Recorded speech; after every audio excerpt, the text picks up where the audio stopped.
Hi everyone, welcome to my kitchen. Today I'm going to show you how to make a chocolate pastry Christmas tree, just like this one here.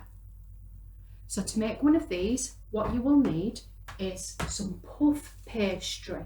Now I've brought this ready-made pastry here that you just have to roll out, so I think it's the easiest thing to do. So you will need some pastry, you will need a rolling pin, you will need a baking tray lined with greaseproof paper. You will need some chocolate spread for the middle of the pastry, and you will need a knife to spread that on with.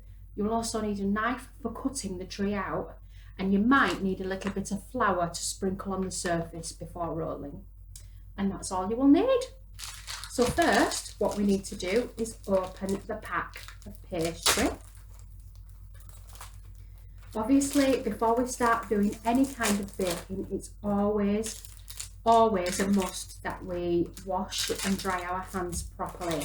Now I've already done mine a little bit earlier before I got all this equipment out and ready. So first of all, I've got my square of pastry, and what I'm going to do is I'm going to cut it in half. So we have two halves of pastry. So if you're doing this with your children, young children, it might be that you want to be in charge of the knives, because you'll need quite a sharp one to be able to cut through the big block. So sprinkle some flour on your surface so that it doesn't stick. You might want to just put a little bit onto your rolling pin as well so that it doesn't stick. So you have one block, and we're going to roll that out. So it's quite thin, probably around 5 millimeters in depth. Give it a roll out like this. Get your children to have a go at this as well, although it can be a bit tricky because we keep this pastry in the fridge, so it can be quite hard. Now it doesn't need to be really big, it can be nice size. Be quite, roll it out.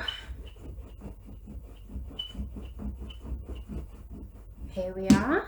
It's a nice size there. What I'm going to do now is I'm going to transfer this onto my baking tray. So I'm going to lift it like so. I'm going to put it onto my baking tray, and it just fits, as you can see there.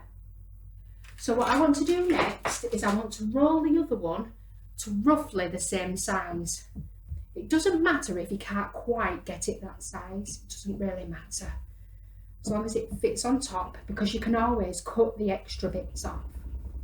You might need to pop a little bit more flour on your work surface if you find that it's sticking, because you've just used it on the other. Just pop a little bit more on, absolutely fine, and then roll away.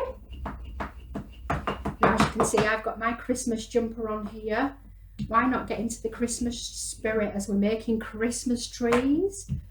You could get your Christmas music on in the background. You can have a little boogie. As we roll it out, it's beginning to take shape. It's quite tiring, is this? Now you'll notice on mine, one has gone a little bit more out than the other. But that's absolutely fine, because I can reshape it once it's on there. So I know it's pretty much the same size. I've just compared.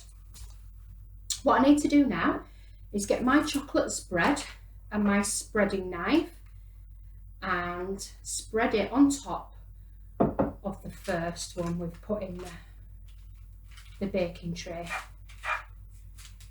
There we are. Get right on there.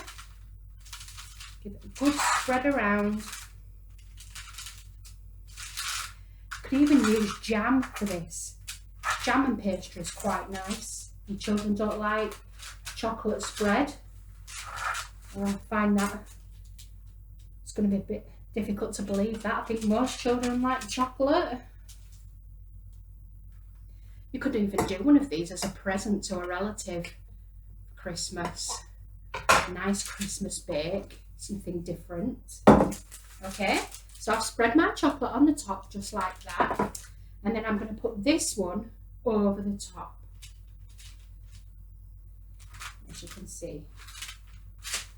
So, as you can see there, one side is a little bit bigger than the other, but that doesn't matter, because what I'm going to do now is I'm going to cut sort of like a triangle shape just off the top, and then some of the pastry at the top that was sticking out has disappeared like so. So now it's this shape. You can see that. Now what we want to do is we want to leave a strip down the middle where we don't put any lines in, and we're gonna probably about 3 centimeters in, we're gonna slit some lines in the side like so, but we're gonna not go all the way to the center of the bake, so you can see.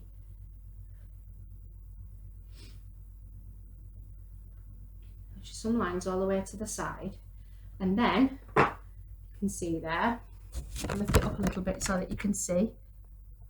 What I'm going to do next is with these little bits, I'm just going to twist them.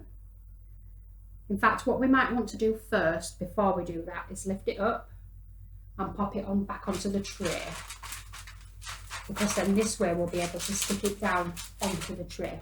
You can see there, my bake is back on the tray. Now I'm going to pick one of these up and twist it round like so, so that they look like the branches of a Christmas tree. But do every single one of them, and because it's smaller at the top, you'll be able to twist the ones at the bottom a lot more. That's one side. Another side. And what happens is, because this is puff pastry, when it goes into the oven, it's obviously quite flat now and stuck together nicely. It puffs up and it gives that puffier texture to the one that I've just shown you as the demonstration. Now you want to be preheating your oven.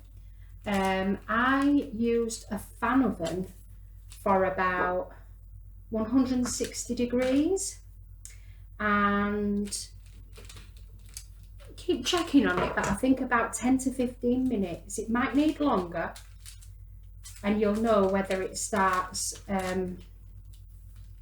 turning like a nice goldeny colour, that it's cooking really nicely.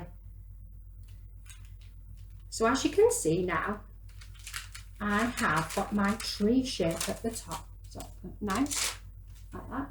Now I'm going to do the same at the top, but it's obviously pointy now at the top, so you might only want to twist it once or twice. You could go a little bit further in for these, and I'll show you once I've done mine. Just twist them round, and then at the top you might want to just do a little bit of a triangle at the top to sort of mark the top of the Christmas tree, if you like. I'll show you. Looks really nice, and I'm sure it's going to be really tasty. And then we'll do a triangle at the top of the tree. So cut it out with the knife.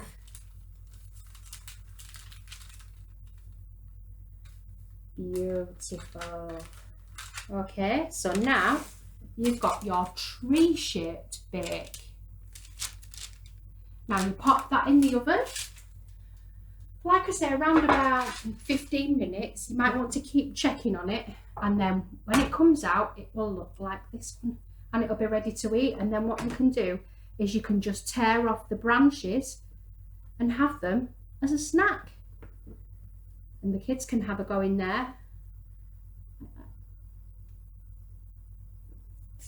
Yummy. So guys, I hope you've enjoyed that bake today. Get the kids involved. You could sprinkle some icing sugar on if you wanted, just to make it a little bit more decorative. But that was today's bake. So take care everybody and have fun.